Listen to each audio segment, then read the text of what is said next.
बिल्कुल, आज के प्रोटेस्ट का जो सबसे इम्पोर्टेंट पार्ट है, वो अनशन है, जो सोनम वांगचुक जिसके लिए वहाँ पर पहुँचे हुए हैं। अनशन की ऑफ़िशियल अनाउंसमेंट कब होती है या फिर अनशन शुरू हो चुका है?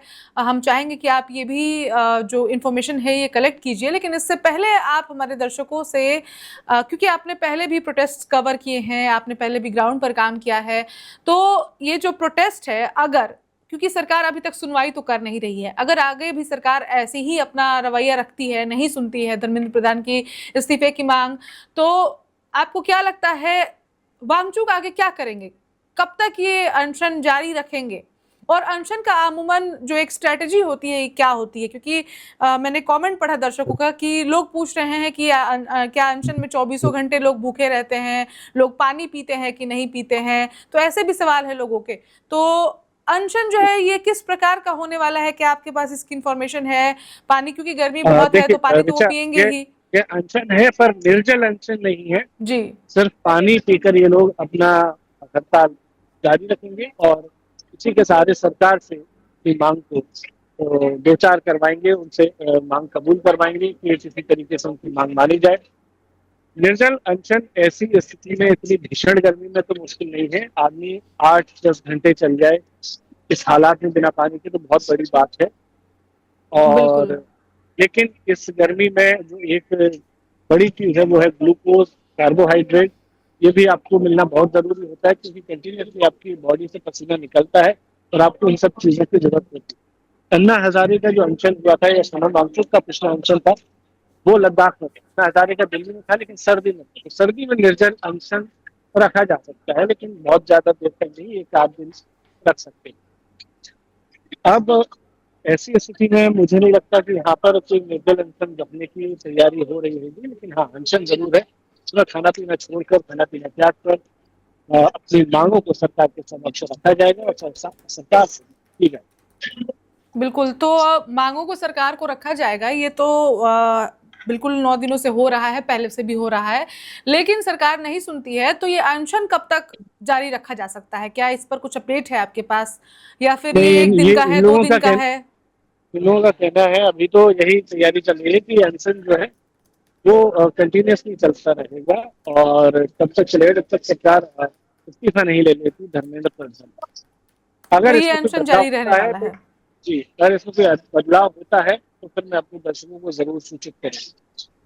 बिल्कुल, बिल्कुल। अभी आपके साथ मुझे कुछ युवा दिखाई पड़ रहे हैं, अगर क्योंकि प्रोटेस्टर्स लगातार बढ़ रहे हैं और जितने प्रोटेस्टर्स की आवाज़ हम अपने चैनल के माध्यम से अपने दर्शकों तक पहुँचा पाएँ, क्योंकि हमारे दर्शक भी लगातार वर्चुअली इस प्रोटेस्ट का हिस्सा बने हुए हैं।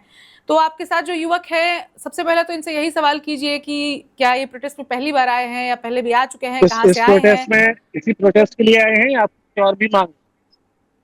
प्रोटेस्ट में तो इसी में आए हैं, लेकिन मांगे तो कई हैं, क्योंकि कोई मंच ऐसा नहीं मिल जाता जिस पर हम अपने विचार रख सकें और अपनी बात को आगे बढ़ाएं। कहाँ से आए?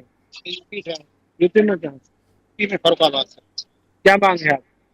मांग मेरी यह है कि बेरोजगारी को आप खत्म करो। अब बेरोजगारी खत्म करने के लिए आपको अमेरिका, चाइना, जापान जैसे मॉडल को अपनाना पड़ेगा, क्योंकि चाइना की पॉपुलेशन है वो हमारी इंडिया से कहीं बढ़कर है। तो चाइना ने कभी बेरोजगारी का रोना नहीं रोया, ना जापान ने रोया, ना रसिया ने रोया, क्योंकि उन्होंने अपनी स्किल को डेवलपमेंट किया। उन्होंने एजुकेशन, हैंडली एजुकेशन को डेवलप किया है, आईटी एजुकेशन को डेवलप किया, ना कि इंडिया की तरह मेंटली एजुकेशन को डेवलप किया। मेंटली एजुकेशन होती है माफ कीजिए, इस प्रोटेस्ट में आप पहली बार आए? 10 मिनट में पहली बार आए।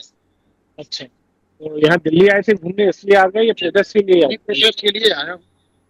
इन लोगों की जो मांग है वो आपको कितनी जायज लगती है? मांग इनकी जायज है, भ्रष्टाचार को खत्म किया जाए। और क्या भ्रष्टाचार? भ्रष्टाचार यही है कि पेपर लीक हो जाता है। जैसे कोई मैं कंपटीशन पहले देता था, कई आए दिन पेपर लीक होते पर उनको साल लगती थी। या तो लीक हो जाता था या फिर वो भर्ती आए हाई कोर्ट में चली जाए, हाई कोर्ट में सुप्रीम कोर्ट में चली जाती थी, 5-5, 10-10 साल लग जाती थी। जो बच्चा 20 साल का होता था वो 25 साल का हो जाता था, ओवर एज निकल गया, तो वो क्या आगे वैकेंसी देख पाएगा? किसी का ड्रीम था कि सेना में जॉब करे, किसी का ड्रीम था कि यूपी पुलिस में जॉब करे। अब वो 5 साल 10 साल किसी भर्ती को क्लियर होने में लगे, तब तो वो बच्चा ओवर एज हो गया, उसका ड्रीम वही। आपने कोई भर्ती का एग्जाम दिया है? मैंने यूपीएसआई का दिया, यूपी कांस्टेबल का दिया, एसएससी जीडी का दिया। क्या हुआ? पर नहीं सेलेक्ट हो पाया, कुछ अपना कमी रह गई, नहीं हो पाया।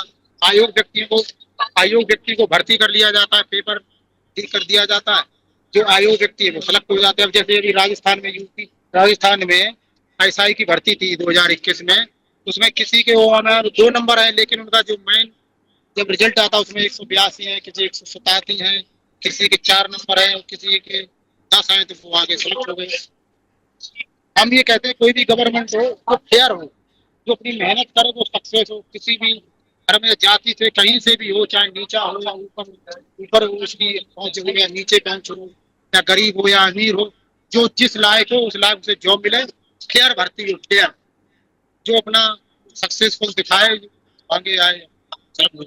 ये भी एक ऋचा गजब संयोग है, पिछले कुछ टाइम से देख रहा हूँ जी कि बड़े लोगों के बच्चे, रसूखदार लोगों के बच्चे वो एग्जाम में बेहतर परफॉर्म करते हैं और फिर बाद में देखा जाता है। Subscribe to One India and never miss an update.